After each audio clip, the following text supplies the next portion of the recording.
Hello student, welcome to mobile Pathshala. दोस्तों, SSC में आज हम एक नया चैप्टर पढ़ेंगे। नया चैप्टर दोस्तों, इतनी सारी चीजें पढ़ाने के बाद मैं एक ऐसा चैप्टर शुरू करने जा रहा हूँ जिसका आपको आइडिया थोड़ा थोड़ा बहुत पहले ही आ गया। क्या है? एवरेज, औसत। ठीक है दोस्तों, तो औसत जब आप पढ़ने लगेंगे तो मित्र इसका कुछ कुछ भाग जो है वो आप पाएंगे कि एलिगेशन में आप पढ़ चुके हैं। ठीक है, और वही चीज हम यहाँ पे इम्प्लीमेंट भी करेंगे। ठीक है, और आराम से पढ़िए, आप कुछ और भी सीखेंगे, कुछ और चीजें।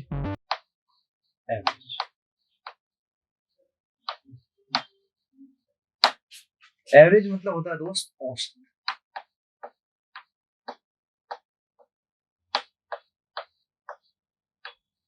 समझ रहे हैं? देखिए जी, औसत की जरूरत पड़ी क्यों? सबसे पहली चीज तो भैया ऐसा है कि जब हम चीजों को समान समान बांटने का प्रयास करते हैं ना, और नहीं बांट पाते, ठीक है, तो समान समान बांटने के लिए जिस चीज की आवश्यकता पड़ती है वो औसत है। समझ रहे हैं? जैसे मान लीजिए मैं आपसे कह दूं भैया आपके पास 10 रुपए है, मेरे पास 20 रुपए है। ठीक है, या 10 को 100 मान लो, मेरे पास 200 मान लो। मैं आपसे कहूं कि भैया मेरी और तुम्हारी आय का औसत बता दो, बताओ। तो आप कहेंगे औसत का सर बेसिक फॉर्मूला होता है। क्या होता है सर? वो आप लिख दीजिए तो बड़ा अच्छा है। तो मैं लिख देता हूँ मेरे बच्चे, है ना। बेसिक फॉर्मूला क्या होता है औसत का? औसत आंकड़ों का योग, आंकड़ों का योग बटा, भैया बटा होता है कुल आंकड़े, कुल आंकड़े है। अंग्रेजी में जो बच्चे पढ़ना चाहते हैं वो समझें कि ये बाबू एवरेज है इज इक्वल टू होता है नंबर ऑफ ऑब्जर्वेशन या सम ऑफ ऑब्जर्वेशन। सम होता है भैया,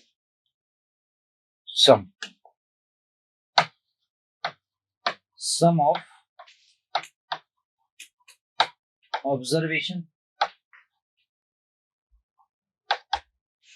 अपॉन नंबर ऑफ ऑब्जर्वेशन। समझ रहे हैं? Sum of observation upon number of observation. ठीक है, ये तो है बेसिक तरीका। जैसे मैंने आपसे अभी कह दिया थोड़ी देर पहले कि बाबू आपके पास 100 रुपए हैं, मेरे पास 150 रुपए, औसत बताओ। तो आप क्या करेंगे? आप न पहले ऑब्जर्वेशन का सम करेंगे तो कितने ऑब्जर्वेशन है? एक और दो। भैया 2 ऑब्जर्वेशन है तो नंबर ऑफ ऑब्जर्वेशन तो 2 हो गया। ऊपर कह रहा है सम बताओ, तो दोनों का सम लिखो। तो 100 प्लस 150 इक्वल टू कितना हो जाएगा बताओ? 250। इधर यहां से अगर आप काटे पीटेंगे 250 है ना, 250 यानी कि 250। अब वो यहां से काटे तो 125 मेरा क्या गया औसत। समझे कि नहीं समझे? अगर मैंने कहा कि आपके पास 100 है, मेरे पास 150 है, तो हमारे जो पास पैसे हैं ना, उनका औसत जो बना वो 125 बना। 125 का मतलब बाबू अब 125 आपके पास भी है, मेरे पास भी 125 है, यानी कि चीजों को हमने समान समान बांट दिया। अगर ऐसे नहीं समझ पा रहे तो बिल्कुल देसी तरीके से सीखे। बाबू देसी तरीका क्या है? देसी तरीका ये है बच्चे कि मान लिया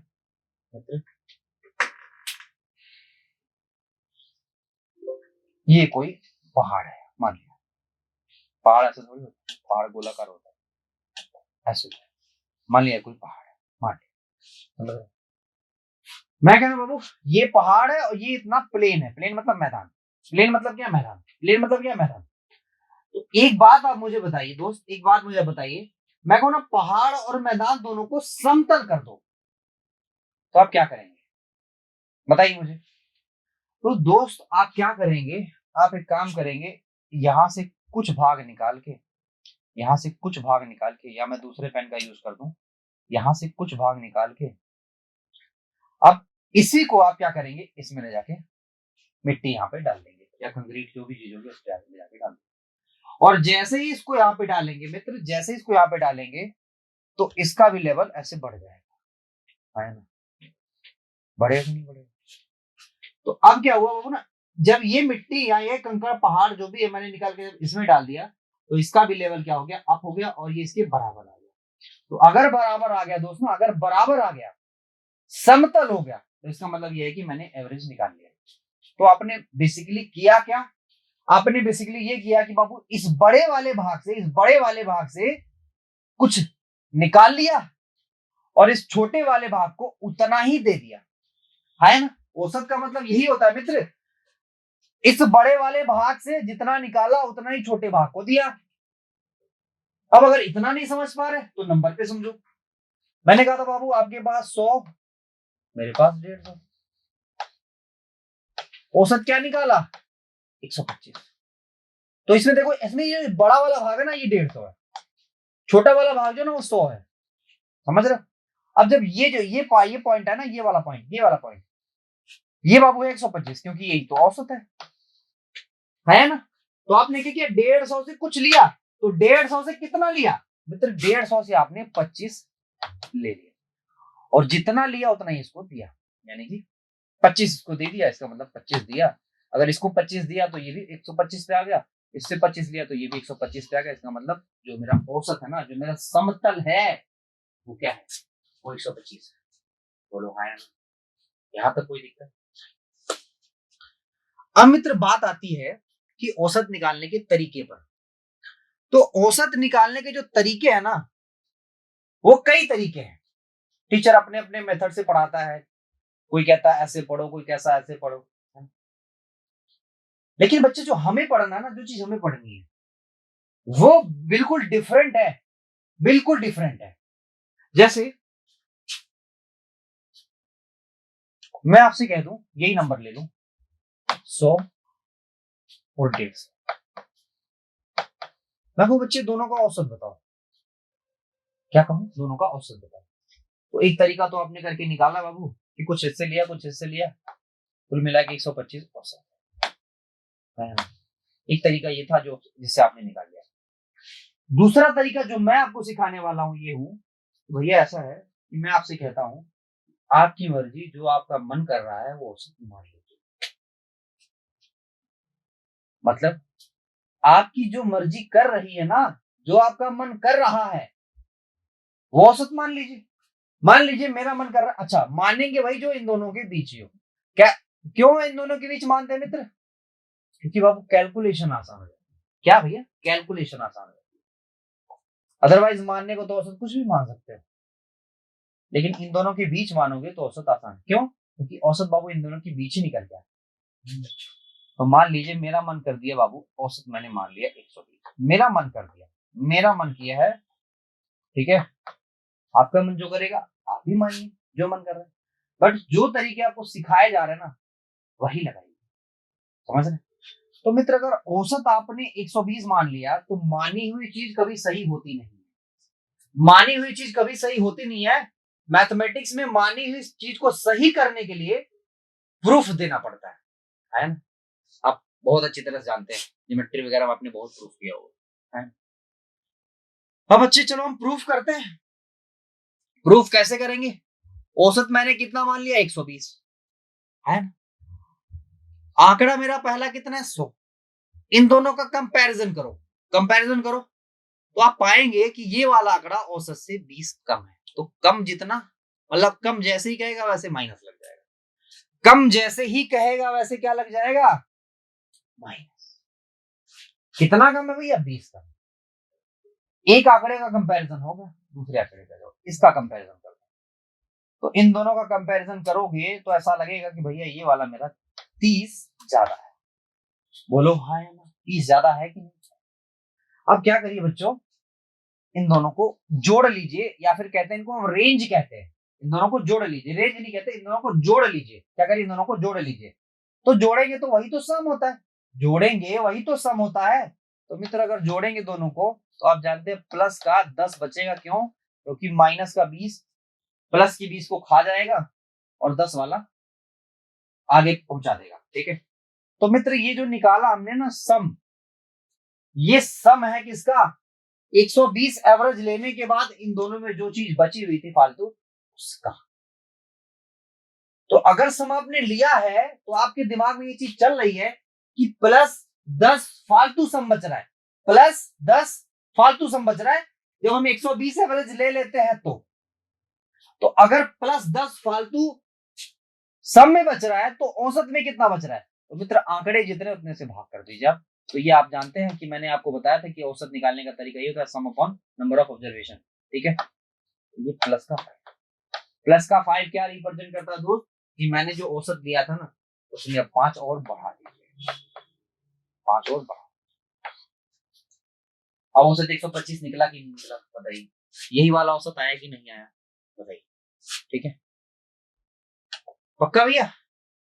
अब जैसे आपके मन में एक चीज चल रही होगी क्या कि सर क्या यही तरीका है कि मैं औसत 120 ही मान सकता हूं? नहीं भैया, मैंने कहा ना जो आपकी मर्जी करी वो मान लो। मैंने कहा कि औसत 100 मान लो।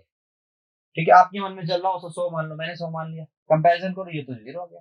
कंपैरिजन करो, ये तो ज्यादा है लेकिन कितना? प्लस का 5, प्लस 50। दोनों को जोड़ोगे तो सम में प्लस का 50 ज्यादा ही आएगा। जोड़ रहे हैं, घटा गुणा नहीं कर रहे कि 0 कर दोगे। समझ रहे हैं मित्र? सम में 50 ज्यादा हुआ तो औसत में कितना ज्यादा? तो आप कहें नंबर ऑफ ऑब्जर्वेशन से भाग दे दीजिए तो प्लस का 25। इसका मतलब जितना आपने औसत लिया है ना प्लस का 25 उसमें और जोड़ दीजिए। तो प्लस का 25 जोड़ा, होशियार है ना? इतना तो आप भी जानते हैं, 125 आएगा, है ना? पक्का? जो मर्जी वो ले लीजिए दोस्त, समझ रहे हैं? ठीक है बाबू? दोस्त आइए सवाल करते हैं। ठीक है, फिर इसके बाद जो भी चीज आगे बढ़ेंगी वो हम आपको बताते चलेंगे। देखिए जी, कह रहा बहुत छोटा सा सवाल है, कह रहा 20 और 60 का औसत बताइए। जानते हैं, कोई भी एक औसत मान लीजिए, कोई भी, मतलब जो आपकी मर्जी कर रही है। मैं कह रहा हूँ औसत में 40 मानना चाहता हूँ। ठीक है, 40 मानना चाहता हूँ। ठीक है बच्चों, औसत में क्या मानना चाहता हूँ? 40। तो आप क्या करेंगे? इन दोनों का ऑब्जर्वेशन, मतलब इन दोनों का कंपैरिजन करेंगे। तो कंपैरिजन करने लगे दोस्त तो आप जानते हैं यहाँ माइनस का 20 है, यहाँ कंपैरिजन करने लगे तो प्लस का 20 है ना? यहाँ कंपैरिजन किए तो प्लस का 20 और यहाँ माइनस का 20। समझ रहे? मैं कहूँ दोनों को जोड़ोगे तो प्लस माइनस कट के 0 बनेगा। 0 का मतलब क्या है कि जो आपने औसत लिया है ना वो सही है ना? बाबू जो औसत आपने लिया है ना ये सही सही औसत आपने ले लिया लकीली। तो यहां से एक चीज और भी निकल के आती है क्या कि बाबू जब मेरा औसत सही सही हो ना, जब मेरा औसत सही सही हो तो ये जो सम होता है ना, जो सम होता है जिसको रेंज हम कहते हैं, ये 0 आती है। समझ रहे? जब औसत सही सही लकीली ले लिया जाए या जब हम औसत सही मान के लगा रहे हो तो जो मेरा औसत होता है ना, सॉरी, जो मेरा रेंज होता है ना वो 0 होता है। ठीक है, पक्का? बढ़े आगे, नेक्स्ट बात। पहले तो आपको दो दो बताए, तीसरे पे या चौथे पे कोई दिक्कत नहीं, सब उसी पे होगा। अब जो आपकी मर्जी करिए ना वो औसत मान लीजिए।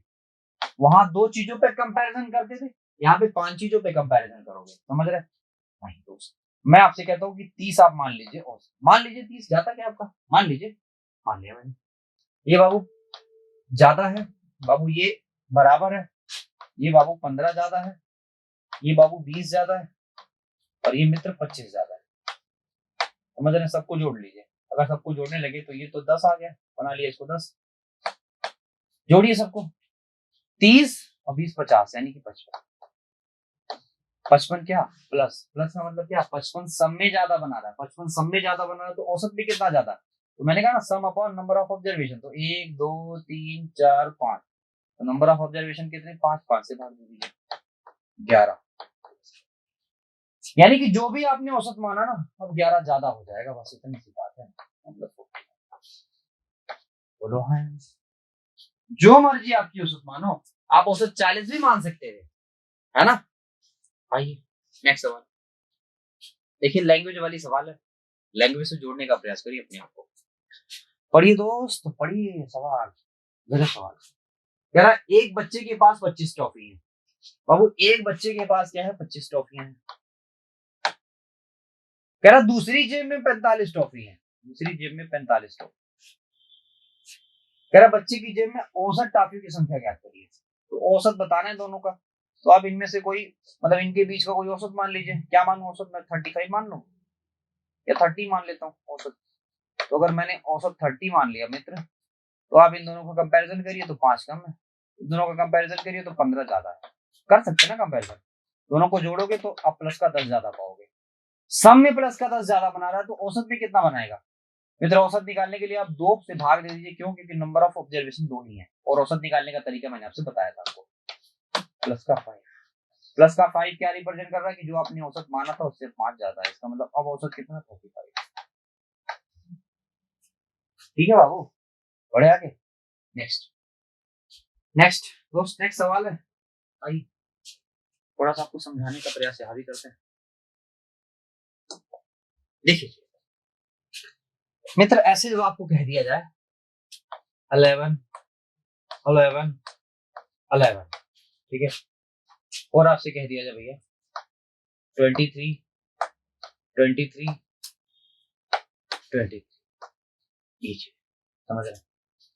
तो मित्र इसका औसत निकालने के लिए आप जानते हैं एक तरीका तो ये भी है कि औसत एक मान लीजिए जो आपका मर्जी कर रहा है औसत। तो मैंने कहा कि औसत 16 मान लो, कोई खराबी, कोई दिक्कत नहीं, औसत आप 16 मान लो। तो औसत अगर 16 मान लिए तो इससे अगर कंपैरिजन करोगे तो माइनस का 5 माइनस का 5 माइनस का 5। अब इन दोनों का ऑब्जर्वेशन मतलब कंपैरिजन करो तो प्लस का 7 प्लस का 7 प्लस का 7। देखिए जी, ये 15 बनाया, ये 21 बनाया, 15 और 21 में से घटाओगे आप जानते हो तो प्लस का 6 फालतू बनेगा। प्लस का 6 फालतू कितने आंकड़ों पे? तो आपने औसत निकालना है तो नंबर ऑफ ऑब्जर्वेशन से भाग दीजिए, इसका मतलब प्लस का 1 आ गया। ठीक है, ये तो आपको तरीका पता है। +1 रिप्रेजेंट ये कर रहा है कि औसत मेरा एक ज्यादा है, इसका मतलब औसत मेरा 17 है। एक तरीका तो ये है, एक तरीका तो ये। अगला तरीका क्या है मित्र? अगला तरीका और भी आसान है, अगला तरीका और भी आसान है। कैसे समझाते हैं?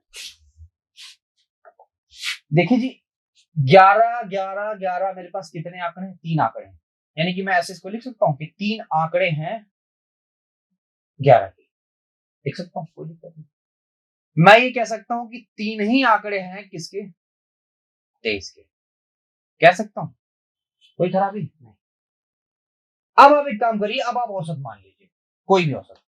तो मित्र मैंने अब भी कहा कि मैं औसत कितना मानना चाहता हूं? 18 मान लीजिए, मैं औसत 18 मानना चाहता हूं, समझ रहे हैं मित्र? अब इन दोनों का कंपैरिजन करेंगे तो आप पाएंगे कि ये तो माइनस का 7 ज्यादा कम है, माइनस का 7 कम है। तो मित्र माइनस का 7 तो एक आंकड़े पे कम है, लेकिन है 11 कितने आंकड़े? 3 आंकड़े।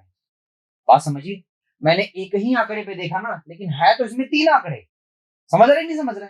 इसमें 3 आंकड़े हैं दोस्त, तो एक आंकड़े पे 7 तो 3 आंकड़े पे, तो मित्र 3 7 21, यानी कि माइनस का 21। पक्का? अब इन दोनों का कंपैरिजन कराओ, इन दोनों का अगर कंपैरिजन कराएंगे तो आप जानेंगे ये तो प्लस का 5 ज्यादा बना। लेकिन मित्र प्लस का 5 तो मैंने एक ही आंकड़े पे लिया, लेकिन ये 3 आंकड़े हैं, तो 3 आंकड़ों का निकालने के लिए बाबू 3 से गुणा, यानी कि 5 3 15। अरे आप आराम से आप कह सकते हैं कि बाबू एक आंकड़े पे 7, 2 आंकड़े पे 14, 3 आंकड़े पे 21, 4 आंकड़े पे 28, है ना, इस तरह से। तो मित्र ये -21, ये +15, आप जानते हैं कि माइनस का 6 कम बनाया, माइनस का 6 कम बनाया कितने आंकड़ों पे? तो आंकड़े 3 यहाँ 3 यहाँ, कितने आंकड़े हैं? 6 आंकड़े। मित्र यहाँ से आप काटेंगे तो आप जानेंगे कि माइनस का 1 आया, और माइनस का 1 ये रिप्रेजेंट कर रहा है कि औसत एक कम है, यानी कि औसत है कितना? एक्चुअल 17। कितना भैया? पक्का बाबू? आई सवाल, आई बिल्कुल सेम सवाल है, चलिए करिए सवाल को। क्या बाबू औसत कोई भी मान लीजिए, बस एक काम करिए, ये है ना, ये 3 आंकड़े हैं, इतना मानिए। ये कितने ही बाबू? 3 आंकड़े हैं। तो औसत आप क्या मानना चाहते हैं? मैं कहता हूँ औसत 23 मान लो, मान लो 23। तो औसत 23 माना तो बताओ कितना कम है? तो कहेंगे -1, -1 एक आंकड़े पे, तो 3 आंकड़े पे कितना? इस पे आओ, कितना ज्यादा है? प्लस का 3, कितने आंकड़ों पे? एक आंकड़ों पे, तो 3 आंकड़ों पे कितना? तो 3 3 9, मित्र आप जानते हैं जोड़ो घटाओगे तो प्लस का 6 ज्यादा मिलेगा, कितने 6 आंकड़ों पे, यहाँ से आप काटोगे तो प्लस का 1, प्लस का 1 ये रिप्रेजेंट कर रहा है कि जो भी आपने औसत माना है वो एक ज्यादा है, इसका मतलब अब औसत कितना 24, कितना भैया, ठीक है, ठीक है बाबू। तो एवरेज का पहला लेक्चर यहीं तक रखते हैं, ठीक है, उम्मीद करते हैं आपको अच्छी तरह समझ में भी आया होगा। तो दोस्तों आज के लिए इतना ही।